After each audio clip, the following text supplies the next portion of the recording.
No sé cómo ves si vamos a un cambio de orden, por un lado, y si se está preparando en realidad para algo realmente negativo China, que el resto estamos a verlas venir y ellos dicen, bueno, pues nosotros preventivamente nos movemos. Yo creo que China tiene como objetivo ser la primera economía del mundo y adelantar a Estados Unidos. Cuando yo pienso en China, pienso que se están preparando para un cambio de orden mundial. Dices, ¿por qué crees eso? Digo, hombre, pues porque el G7, que aglutinaba el poder de las 7 economías más importantes del mundo, pues está perdiendo peso a marchas forzadas con respecto a los BRICS. Yo creo que China se está casando con ese proyecto. Cuando lo miras, nosotros que siempre hemos pensado que éramos el ombligo del mundo, dices, oye, pero hay más de un ombligo ya, ¿no? Parece que hay un ombligo bastante más grande que está creciendo muy rápido y que va a dominar en las próximas décadas el comercio internacional y no somos nosotros.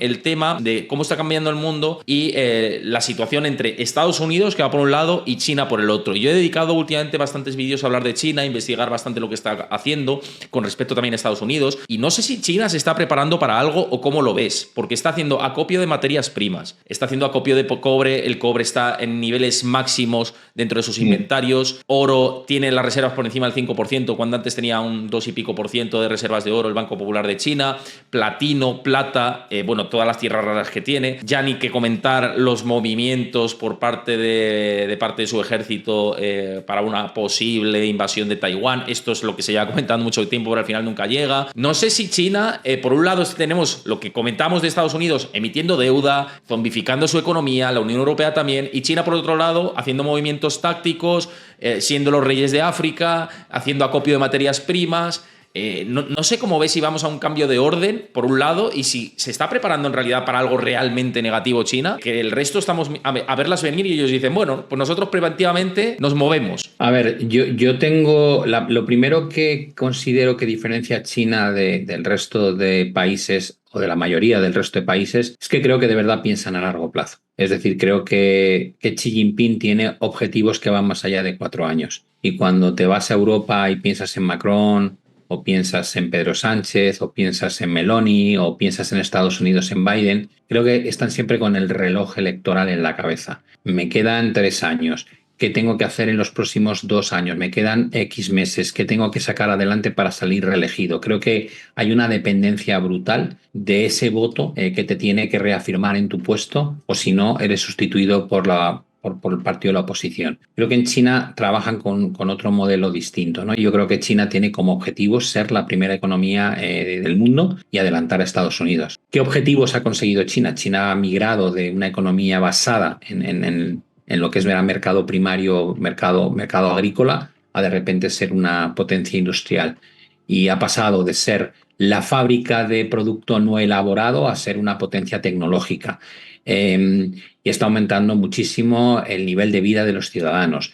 Y comete errores, claro que sí, muchísimos errores. Tienen un régimen totalmente autoritario, controlado al máximo, donde la libertad de expresión probablemente no existe. Hemos vivido parte de ese crecimiento gracias a una explosión inmobiliaria sin precedentes, de la cual ahora pues están viviendo los efectos negativos de pues, la pérdida de confianza del consumidor por la caída de los precios de la vivienda, el efecto que eso puede tener o que está teniendo en las promotoras, en los bancos que han financiado, en los propios estados locales que se nutren o que se nutrían de la venta de terrenos para la promoción inmobiliaria y que ahora mismo no hay esa demanda, ¿no? O sea, que tienen cantidad de problemas, que no nos engañemos, pero han conseguido a lo largo de las últimas 5 o 6 décadas una evolución sin precedentes, sobre todo además por el tamaño de la economía. Una evolución que está a años luz, por ejemplo, mucha gente compara con India. India está a años luz todavía de lo que ha conseguido hacer China y basta que comparemos los PIBs de los dos países para darnos cuenta.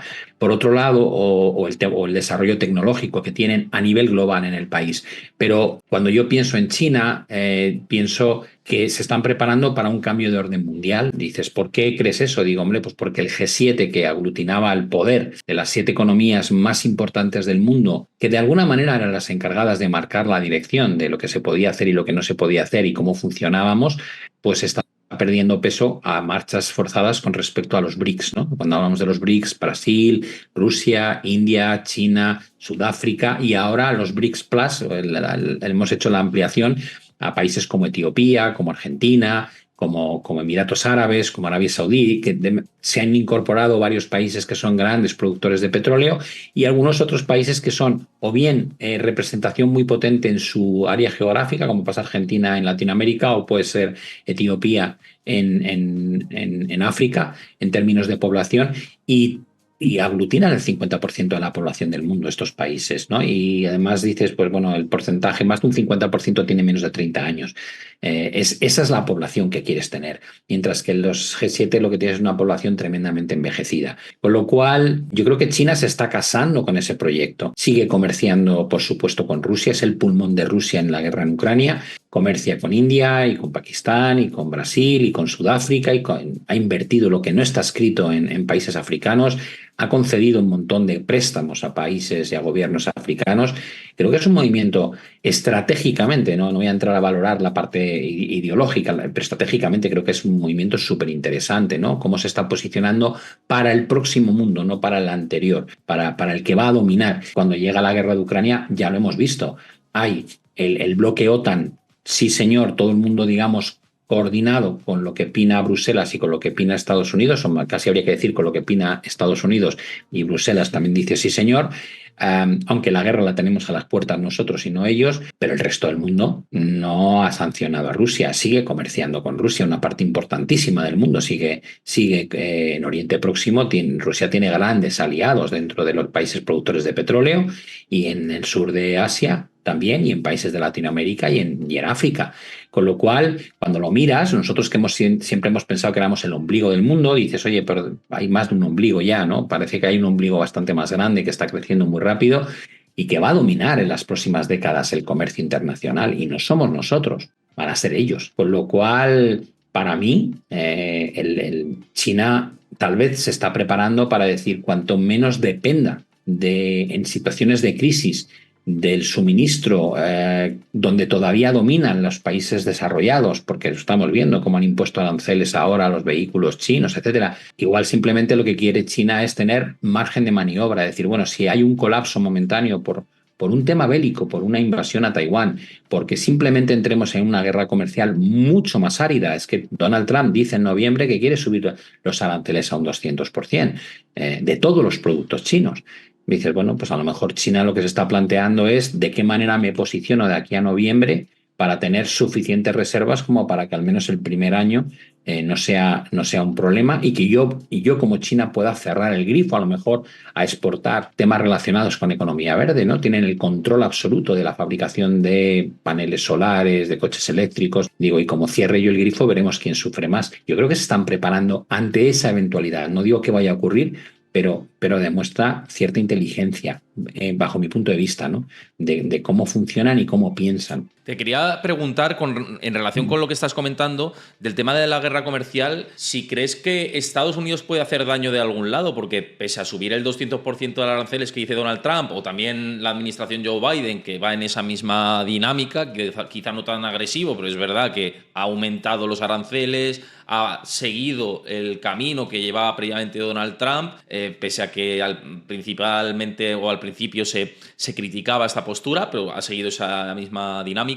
¿Estados Unidos puede reaccionar de alguna manera? Porque es verdad que China busca poner en jaque a Estados Unidos constantemente con estas guerras silenciosas y esta manera de prepararse de manera inteligente, como bien comentas. Pero ¿hay algo que pueda hacer Estados Unidos? Porque es cierto que sí que tiene un punto a favor, que es que tiene la moneda de reserva mundial a día de hoy. Y se hablaba de desdolarización y eso está lejísimos, ¿no? Por el momento. No sé si con el dólar o con alguna actuación más allá de los aranceles puede responder a esta contienda que se le está presentando cada vez peor, ¿no? Yo creo que los que estamos realmente tocados y mal somos los europeos, porque tenemos un socio, que es Estados Unidos, que es un socio poderosísimo a nivel militar y a nivel económico, que no tiene nada que ver con nosotros. Es decir, que no, cuando tú te vas a Estados Unidos dices, bueno, vale, si ocurre tal, digo, no, si ocurre tal, no. Es que Estados Unidos es autosuficiente energéticamente. Es que produce todo el petróleo que necesita y el gas natural que necesita. De hecho, exporta el gas natural, nos lo exporta a nosotros a un precio bastante caro, por cierto. Y dices, ya, entonces cuando llega la crisis energética, digo, estamos muertos los europeos, especialmente países como Alemania.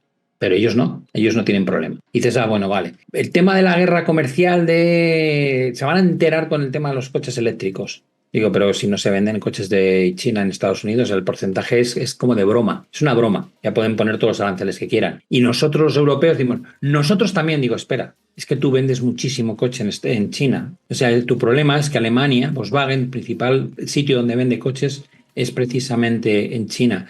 Con lo cual, las guerras comerciales entre China y Europa creo que hacen mucho más daño a Europa que a Estados Unidos. ¿Qué creo que puede hacer China para hacer daño a Estados Unidos? Pues básicamente cerrarle el acceso a las tierras raras, ¿no? Porque eso se tarda, es totalmente muy contaminante extraerlas. Estados Unidos no tiene ahí una alternativa buena y es necesario para muchos desarrollos tecnológicos y armamentísticos. Dices, bueno, pues ahí le puedes hacer un cuello de botella y le puedes hacer daño. Pero que yo no tengo la sensación, de hecho, cuando empieza la guerra comercial, la tesis de Donald Trump de vamos a rebalancear el déficit que tenemos con China, si no es verdad, no se ha rebalanceado nada y la guerra comercial sigue viva. Han pasado 5 o 6 años y tú no has mejorado ni un ápice la relación con China. Simplemente lo que has hecho es cambiar un proveedor por otro, ¿no? Ahora le compras más a Japón, por ejemplo, y a otros países asiáticos en lugar de a China. Pero si tú lo que querías era reducir tu déficit, ¿dónde lo has reducido? En ningún lado, ¿no? Con lo cual, Estados Unidos tiene una posición de poder. Tú has dicho que es porque tienen la moneda refugio, que eso es importantísimo, pero luego tienen independencia energética. Nosotros no tenemos eso en Europa. Y dices, vale, ni tenemos la moneda refugio ni tenemos independencia energética, digo, con lo cual tienes que andar con mucho cuidado, ¿no? A la hora de copiar estrategias comerciales de Estados Unidos porque no estás en el mismo lugar, ¿no? Así que, bueno, a mí me preocupa más la situación de Europa que la situación de Estados Unidos en todos los sentidos, ¿no? Y dices, vale, si se va de madre lo de la guerra en Ucrania, digo, a los que más nos afecta es a nosotros, no a Estados Unidos, a los europeos. Y si hubiese un incremento en la tensión, probablemente la vamos a notar en algún otro país en la frontera con Rusia. No la vas a notar en un envío de misiles de Rusia a Estados Unidos. No creo que vayamos a ver el botón nuclear, va a ser un deterioro paulatino, igual que la tensión en Taiwán. Ahora la pregunta de ¿puede realmente o se involucraría Estados Unidos en la guerra en Taiwán? Pues tengo mis dudas, sinceramente. Yo creo que no es obvio. ¿Por qué? Dices, pues porque ya sabemos lo difícil que es luchar lejos de tu país, el coste que tiene eso. Pero lo que sí saco de fondo es que en general el entorno de la guerra comercial, tanto si acaba en un conflicto bélico como si no, eso sí es inflacionista. Todo lo que sea imposición de aranceles es inflacionista. El no dejar que funcionemos bajo el paraguas de la globalidad, como hacíamos antiguamente, que hacíamos outsourcing donde todo era más barato, eso es inflacionista.